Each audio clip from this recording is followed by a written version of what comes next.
बैसाख मास में सुनी जाने वाली कहानी। बैसाख स्नान। बैसाख में नहाने से सहस्त्र गो दान के जितना फल इत्यादि मिलता है। बैसाख में मटका या मिश्री के कुंजे दे और उसको उसके ढक्कन से ढक दे। ढक्कन में चीनी, फल और दक्षिणा दे। चावल, दाल, चीनी, घी, नमक, आटा, सब्जी, आम, बेल, ककड़ी, हरा नींबू, कमल, केला और सब तरह के फल व लकड़ी का पंखा, दूध, दही, छाछ, पान, ठंडे आंवले का मुरब्बा, पहनने के सब प्रकार के वस्त्र, तकिया, चटाई, चादर, छाता, जूता, खड़ाऊ इत्यादि सब प्रकार की चीजें देनी चाहिए। प्याऊ भी लगवा देनी चाहिए। दान करने की बहुत सी चीजें हैं। अगर किसी को दान देने की इच्छा हो तो जो भी मन करे वो दान देना चाहिए। जौ और पीतल का दान करना चाहिए। जौ का आटा देना चाहिए। शहद में तिल मिलाकर देना चाहिए। बैसाख का महात्म्य, बैसाख की कहानी सुननी चाहिए और भगवान की पूजा करनी चाहिए। बैसाख की कहानी। एक राजा था। वह सुबह जल्दी उठकर बैसाख के महीने में गंगा जी में नहाता था और कहता था कि मेरे से पहले कोई भी गंगा जी में नहीं नहाए। एक बंदरिया थी जो रोज राजा के नहाने से पहले नहा लेती और पीछे राजा नहाने जाता था। जब राजा ने पानी हिलता हुआ और बिखरा हुआ देखा तो उसने पहरा बैठा दिया। सिपाहियों से कह दिया कि मुझसे पहले कोई भी नहीं नहाने पाए। गंगा जी के किनारे एक पेड़ था। उसके ऊपर बंदरिया बैठी रहती थी।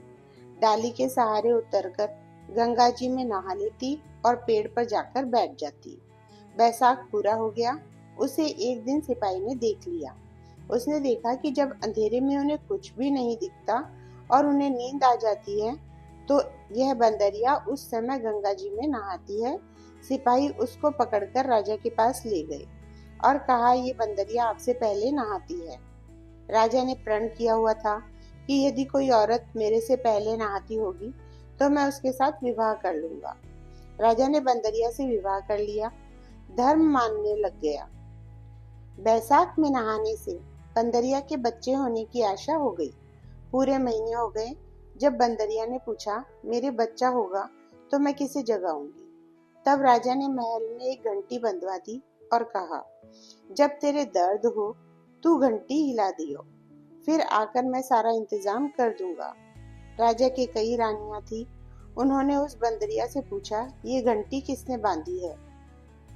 तब वह बोली, राजा जी ने बांधी है। मेरे बच्चा होगा तब मैं बुलाऊंगी। एक रानी ने कहा, जरा बजाकर दिखा तो कि राजा आएगा या नहीं। बंदरिया ने घंटी बजा दी। राजा जी आए। जब पूछा घंटी क्यों बजाई, तब बंदरिया बोली, रानी जी ने कहा था इसलिए बजाई। बंदरिया के बच्चा होने लगा तो उसने घंटी बजाई, पर राजा जी नहीं आए। फिर बंदरिया ने रानियों से पूछा, मैं बच्चा कैसे पैदा करूं? तब रानियों ने कहा, आंखों पर पट्टी बांध ले, औंकली में सिर दे दे। फिर बंदरिया के बैसाख नहाने के पुण्य से एक अति सुंदर लड़का हुआ। होते ही रानी ने राजा जी को नहीं दिया और दासी को दे दिया और कहा, इस बंदरिया के बच्चे को नदी में बहा दे और बंदरिया के पास ईंट, पत्थर आदि रख दे। राजा जी ने आकर पूछा, क्या बच्चा हुआ है? तब रानी ने कहा, बच्चा नहीं हुआ है, ये ईंट पत्थर हुए हैं। फिर राजा ने संतोष कर लिया कि और रानियों के ही बच्चे नहीं हुए, इसलिए इसके क्या होता। उधर दासी बच्चे को फेंकने लगी तो उससे नदी में फेंका नहीं गया। कुम्हार मिट्टी का बर्तन बना रहा था, उसके अंदर रखकर आ गई। कुम्हार और कुम्हारी खुदी हुई मिट्टी लेने गए तो देखा बहुत सुंदर बच्चा सो रहा है। तब कुम्हार अपनी पत्नी से बोला, हमारे बच्चा नहीं था इसलिए भगवान ने बच्चा भेजा है। यदि इसको तू पाल ले तो अपने घर ले चले। कुम्हारी बोली, ले चलेंगे, अपनी खातिर ही भगवान ने भेजा है। कुम्हारी ने उसको पाल पोस कर बड़ा कर लिया। लड़का रात दिन बढ़ने लगा। वह कुम्हार मिट्टी का हाथी बनाकर बेचा करता था। एक दिन लड़का बोला, पिताजी मेरे को भी हाथी घोड़ा दो, मैं इससे खेलूंगा। फिर हाथी घोड़ा ले जाकर कुएं पर बैठ गया। लड़के को सारी बात का पता चल गया था कि मैं बंदरिया के हुआ था और रानियों ने मुझे मारने के लिए दासी को दे दिया था। कुएं पर दासियां पानी भरने के लिए आई तो वह दासियों को देखकर बोला, मेरे मिट्टी के हाथी घोड़े को पानी पिला दो। तब दासियां बोली, मूर्ख, कभी मिट्टी का हाथी घोड़ा भी पानी पीता है? लड़का बोला, मूर्खों, कहीं बंदरिया के भी ईंट पत्थर पैदा होते हैं। दासियों ने जाकर रानी से कहा, एक कुम्हार का लड़का है, उसने हमें यह बात कही और घड़े पर कंकरी मारकर फोड़ दिया है। तब रानी ने जहर का लड्डू तैयार किया और कहा, ये लड्डू उस लड़के को खिलाओ।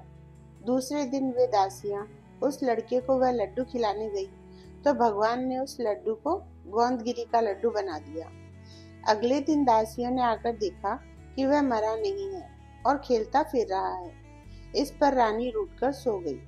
राजा जी ने आकर पूछा, रानी क्यों सो रही है? तब रानी ने जवाब दिया, कुम्हार को अपनी बस्ती से निकाल दो। राजा ने कहा, ये क्यों कड़वा बोलती है? पर रानी ने जिद करके कुम्हार को बस्ती से निकलवा दिया। कुम्हार जंगल में रहने लगा। वहां वह लड़का बोला, पिताजी, मेरे को 108 करवे और 108 गोलियां बनाकर दो। वह ठंडे ठंडे घड़े भरकर बैठ गया। गणगौर के लिए मिट्टी लेने के लिए बहुत सारी लड़कियां आई। राजा की, साहूकारनी की भी आई और बगीचे में बैठकर खेलने लग गई। खेलते खेलते प्यास लगी। ये लड़कियां उस लड़के से बोली, हमें पानी पिला दो। वह लड़का बोला, मेरे पास ये गोलियां हैं, इन्हें खाती चली जाओ और मेरे पीछे फिरती जाओ। फिर कई लड़कियों ने कहा, मैं तेरी गोली नहीं खाऊंगी, हमें प्यास लग रही है, तू खा ले।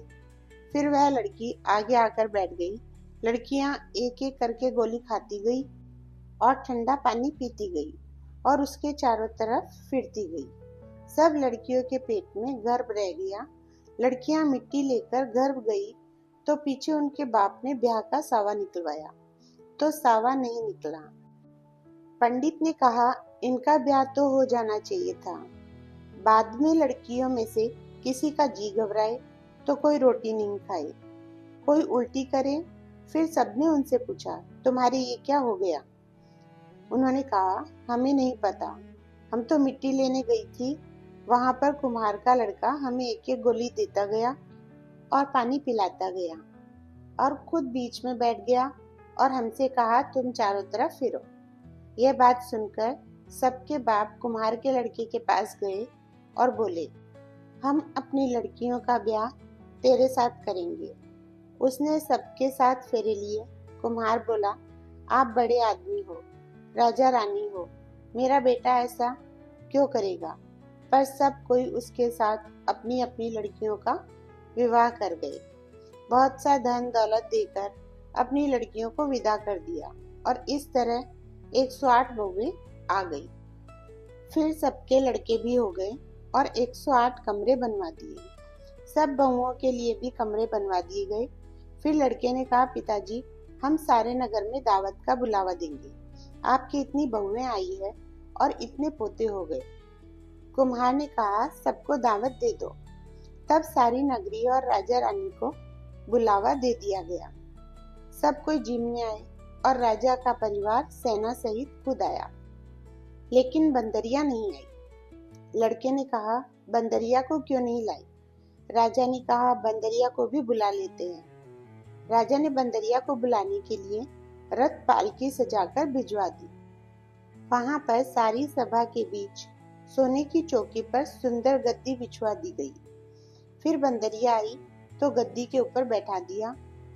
लड़के ने अपनी 108 बहुओं से कह दिया, ये बंदरिया मेरी जन्म की माँ है, इसलिए सब कोई सोने की मोहरें देकर गोद में पोते को देती जाओ। फिर सब बहुएं आई और सोने की मोहरें देकर पैर छूकर गोद में पोते को देती गई। बंदरिया सबको आशीर्वाद देती गई। राजा की रानियां समझ गई और राजा से कहा, ये हमें बुलाकर हमारा अपमान कर रहे हैं, इसलिए हम जा रहे हैं। फिर राजा लड़के से बोला कि भाई, तू बंदरिया का इतना स्वागत क्यों कर रहा है? लड़का बोला, यह बंदरिया मेरी जन्म की माँ है। राजा ने पूछा, कैसे? लड़का बोला, मैं बंदरिया से पैदा हुआ था, तो तुम्हारी रानियों ने मुझे दासियों को दे दिया और कहा कि इसे नदी में बहा दो। लेकिन दासी ने मुझे नदी में नहीं बहाया, उसने मुझे खड्डे में रख दिया और कुम्हार और कुम्हारी ने मुझे पाल पोस कर बड़ा कर दिया। और रानियों ने आपसे कहा कि बंदरिया के ईंट पत्थर पैदा हुआ है। जो दासी मुझे ले गई थी वह यहीं पर खड़ी है। दासी ने कह दिया, हाँ मुझे दिया था, मुझसे इसे नदी में नहीं फेंका गया, इसलिए इसको खंदेड़े में रख दिया। रानियां सुनकर चुप रह गई।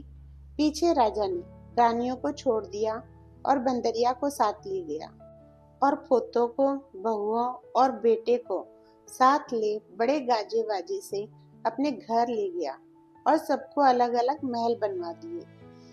सब वहां पर जाकर राज्य करने लगी और सारी दुनिया कहने लगी कि बैसाख नहाने का इतना फल है, तो सबको बैसाख नहाना चाहिए और दान पुण्य करना चाहिए। बाद में कुम्हार से राजा ने कहा, तुझे जितना भी धन चाहिए ले ले, तेरा मन चाहे तो मेरे घर पर आकर रह सकता है, तेरा मन हो तो तू अपने घर पर रह सकता है, क्योंकि तूने मुझ पर बहुत बड़ा उपकार किया है। फिर उसको बहुत सारा धन दे दिया। बंदरिया बैसाख नहाई तो राजा जी का राज्य पाया और 108 बहुएं और 7800 पोते पाए।